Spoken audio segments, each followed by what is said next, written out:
ओफो, what is this? ये मेथी का पराठा? मुझे सैंडविच खाने का मन है, मुझे नहीं खाना ये मेथी का पराठा। आप दोनों कामचोर भाभीियों से एक ननद की फरमाइश भी पूरी नहीं होती। अगर एक ननद की जगह 3-4 ननद होती तो आप दोनों का क्या ही होता। ये दोनों तो मेरा काम भी भूल जाती हैं। पता नहीं कौन सा पहाड़ तोड़ती हैं सारा दिन। जाओ, अब मेरी बेटी के लिए सैंडविच बनाकर ले आओ। दोनों भाभियां अपनी ननद के लिए सैंडविच बनाकर ले आती हैं और उसे खाने के बाद नव्या अपनी भाभियों से कहती है, आज मेरे ऑफिस में पार्टी है तो अब तुम दोनों मेरा मेकअप कर देना। बड़ी भाभी आप मेरा हेयर स्टाइल बनाना और छोटी भाभी तुम मेरा मेकअप कर देना। अभी मैं नहा कर आती हूँ। कुछ देर बाद नव्या तैयार होने लगती है तो दोनों भाभियां उसका मेकअप करती हैं। तभी छोटी भाभी नैना कहती है, दीदी आपका हाथ खाली है, मेरे पास बहुत सुंदर चूड़ियां रखी हैं, आप उन्हें पहन लीजिए। यू गंवार, तुम्हें इतना भी नहीं पता कि मॉडर्न वेस्टर्न कपड़ों के साथ चूड़ियां नहीं पहनी जाती? जी दीदी। फिर तैयार होकर नव्या ऑफिस चली जाती है। ऐसे ही एक दिन जब बड़ी भाभी सोनम पोछा लगा रही होती है तो नव्या जानबूझकर मूंगफली के छिलके वहां गिरा देती है। दीदी मैंने अभी यहाँ पोछा लगाया था और आपने। हाँ तो सफाई करते हुए तुम्हारे हाथों में दर्द हो रहा है क्या? तुम ऐसे नहीं मानोगी, ठहरो मैं अभी तुम्हें बताती हूँ।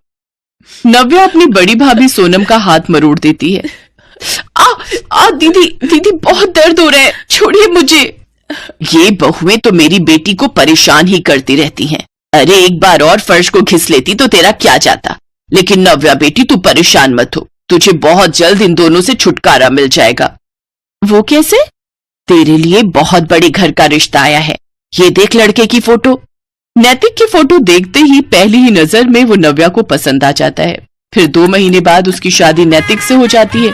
शादी के बाद नव्या अपने ससुराल आ जाती है जहाँ उसकी एक ननद रश्मि होती है जो कि नव्या से भी बहुत ज्यादा घमंडी थी। और जो सब नव्या अपने मायके में अपनी भाभियों के साथ करती थी वही अब उसके साथ उसके ससुराल में होने लगा। ऐसे ही एक दिन नव्या की ननद रश्मि उससे कहती है, ओफो भाभी ये क्या बकवास सैंडविच बना दिया, मुझे ये नहीं चाहिए, मेरे लिए पास्ता बना कर लाओ।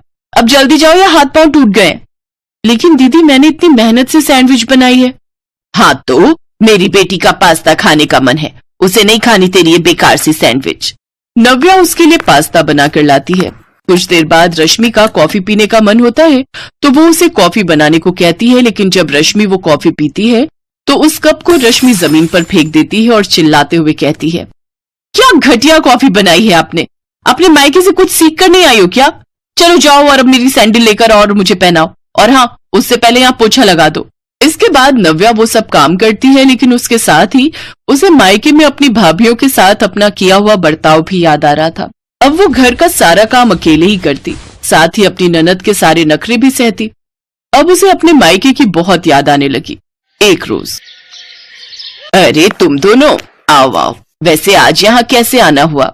हम दीदी को लेने आए हैं, बहुत दिन हो गए उन्हें आए हुए और हमें हमारी प्यारी ननद जी की बहुत याद भी आ रही थी। अपनी भाभियों की बात सुनकर नव्या उनके गले लग जाती है और उनसे रोते हुए माफी मांगती है। भाभी भाभी मुझे माफ कर दीजिए, मैंने आप दोनों के साथ कितना बुरा किया था। आप पर क्या गुजरी होगी वो मुझे अब समझ आ रहा है जब मेरे साथ वो सब हो रहा है। मैं बहुत शर्मिंदा हूँ, मुझे माफ कर दीजिए।